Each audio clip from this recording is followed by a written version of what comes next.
finishing a game should be easy, right?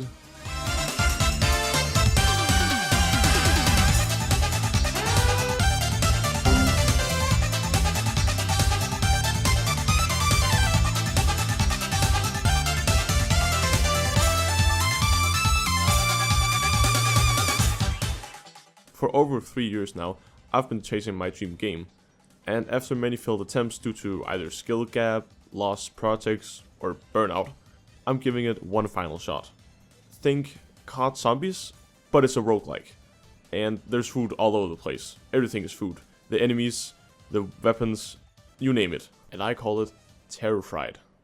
You know, because terrified, food. Enough of me yapping. Let's finally finish this one.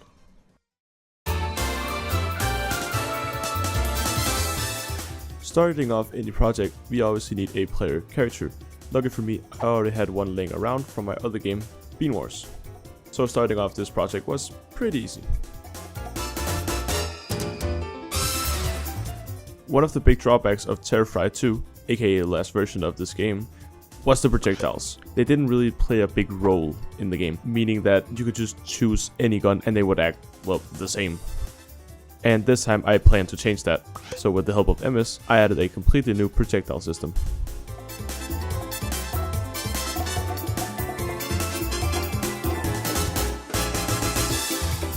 To put it in a nutshell, before, all the bullets had the same bullet script on them, so they would act, the same. I could change the speed and damage, but that's it. But now each bullet could be a variation of the original bullet script. For example, these bullets and these blood effects are technically both bullets and are both being handled by the projectile manager.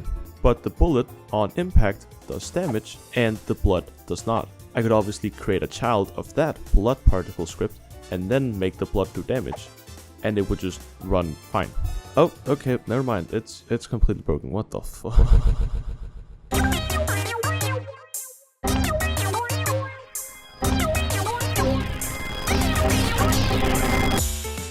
So let's just forget about the projectiles for a second, because we need to gloss over something else. Interactables. In Terrified 2, let's say you interacted with the stand. In the code, I would manually select everything in the player and turn it off. Ugh. Let's not do that. Let's say that this time around we create a few different types of items. We have dropped items, which explain themselves. Then we have requested items, which is like a slot in the game world where you can place down a specific item. Like if a door needed a specific key, you could place that key in the keyhole. Then we also have shop interactables, or like stands, where when you interact with them, the player disables and you zoom in on the table or stand. These are just the basic types of items, the basic of the basics. Also, when you pick up an item, the item doesn't get added to your inventory. Well, okay, it kind of does, but also not. Technically, your inventory is just your 2 guns, and then when you pick up an item, that item gets added as a bonus, like the item has its own slot. Then the gun disappears from your view and you equip the item. The only way to actually then equip your gun again is to drop the item. And yes, I have added the ability to pick up drop weapons. Wait a minute. Are these new guns? Man, did I forget to...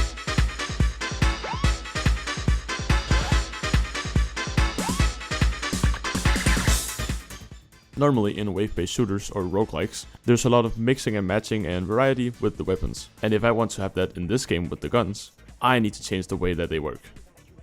The basic idea is the player will still have the weapon script, which checks if you have ammo, or if you're pressing down the mouse and you want to shoot, all that. But then the gun objects will also have their own weapon script, which dictate what to do when you actually shoot. And that means we can expand the different weapons we can have. So for example, we could have a weapon where it charges up before it shoots. Maybe a gun switches barrel each time it shoots, like a minigun. Or fucking, I don't know, melee weapons. But enough yapping, let's actually, create these weapons.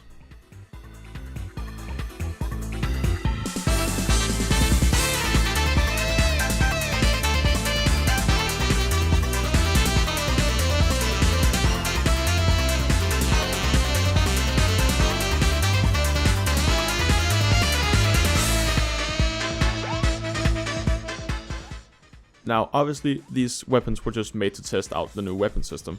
And personally, I think that this system will benefit me a lot in the future to create, a lot of different guns and varieties of guns. Let's take the fish gun, for example. It's your normal gun, but fish.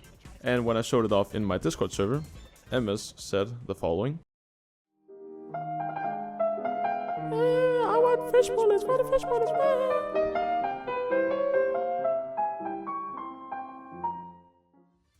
And I took that as a challenge to create moving fish bullets that home in on enemies.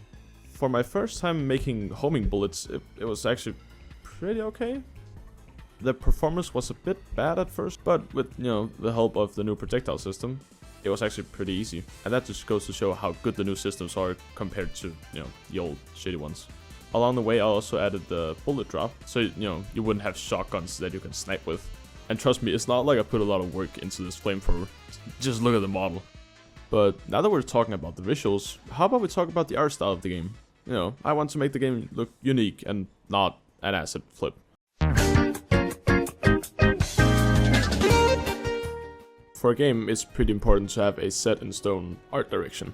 When I show you this screenshot, you already know that it's Team Fortress 2, just because of the art direction and the special art style that game has. And I know I can't create something that's even close to that, but I at least want my game to, be recognizable, or something like that. Here lately, I've been playing Epic Mickey Rebrushed, which is like a remake of one of the games I played a lot when I was younger. And I really, really like the art style of that game. I'll show some gameplay on the screen, and as you can see, like the buildings and stuff like that, they have very wacky proportions, which I really like. It makes the world seem a lot more, interesting. And just to test that out, I put together this small area over here, which is a bunch of models from the old game, where I just adjusted the proportions of all the models. And as you can see, compared to Terrified 2, even though they're the same models, it just looks a lot better.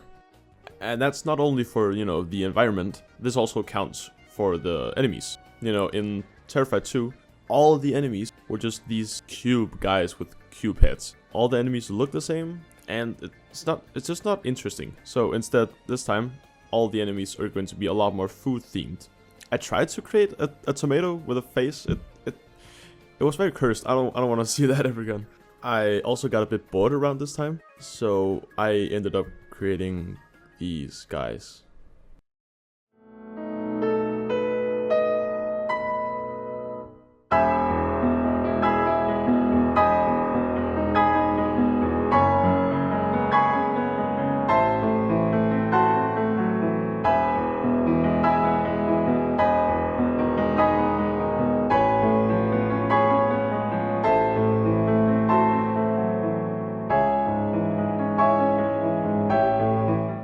I didn't really know what to do with these guys. They just follow you around and nothing else.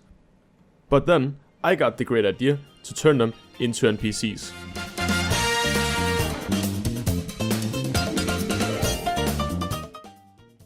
Now, when I say NPCs, I don't mean the ones that give you big quests to go on and you need to fight some dragon or something. No, I'm gonna refer back to Epic Mickey. In that game, there were these side characters which all kind of look the same, and they would either have like small pieces of dialogue or they would have some small side quests you could go on, and that's the kind of characters I want. It is a wave-based shooter after all, and I don't need the NPCs to come in the way of the gameplay. To make these enemies, I started by googling how to actually do this, because I've never done this before. This great video series explains how you can make a dialogue tree, kind of like this one, where you can see the main dialogue, and then the choices are the branches which go off to other dialogues, or the next dialogue, whatever you want to call it. And using this new dialogue system, I turned the gnomes into NPCs. They function like any other NPCs. You go up to them, press a button, they talk, you have a few dialogue choices you can choose from, then they talk again. Simple as that. Although, I did mention before something about side quests. How about we actually do that now?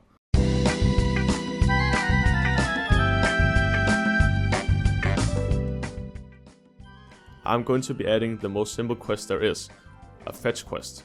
And in the process, I also made this. It's an overly complicated cooking station. Let me explain. You go up to the NPC, hey, I need a cheeseburger, get it for me.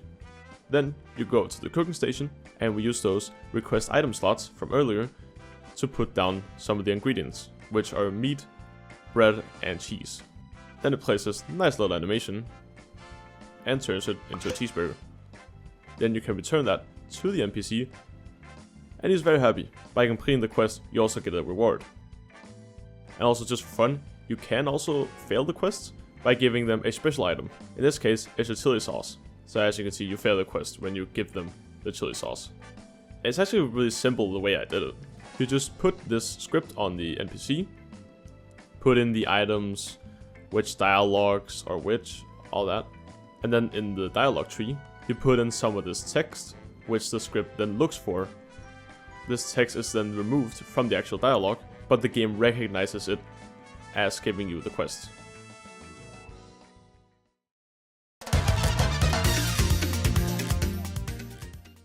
Now, this is actually all I added to the game so far. Or well, I say game. This is more like a collection of the mechanics I want in the final game. And to show these mechanics off, I created this little island here. We have the massively improved items over here. And the cooking station. Then we have the art style models over here, which were the ones from Terrified 2, where I just adjusted the proportions.